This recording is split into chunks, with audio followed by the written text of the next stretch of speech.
kalamununge ami dalailu kalamununge ami dugo sanama munungala ko e bidaya sharia ko na nyana ulama urasku ka nauka bengana o fenda kale qur'ani nasubo sabati ala fama ko wafa alil khaira la'allakum tuflihun na ala ka jow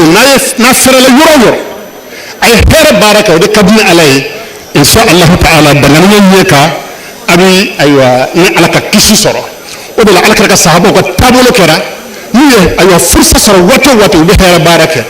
kuma laba ala ka bolin aywa sana yelala na ala aljina jirala annana fajr sele ko ay bilal ibn abi rabahi wele ako bilal mbi wuninga ika baro bela ile jumende ke ni re jigika wala katama beka ako mutenga baro do jigika yina fana kera sirji tawo panve nga sirji tiche flokan njisri alla kara nafla jogo flango selnay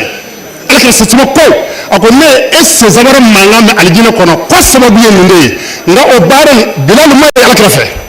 am aywa alaka satuma ma bilala nga yado ko hera baro do ayaka ayana fasoro am fa bambla qur'an kalamununa o bambla dalalu kalamununa ni ko fala kima ko bidaye ni ko flola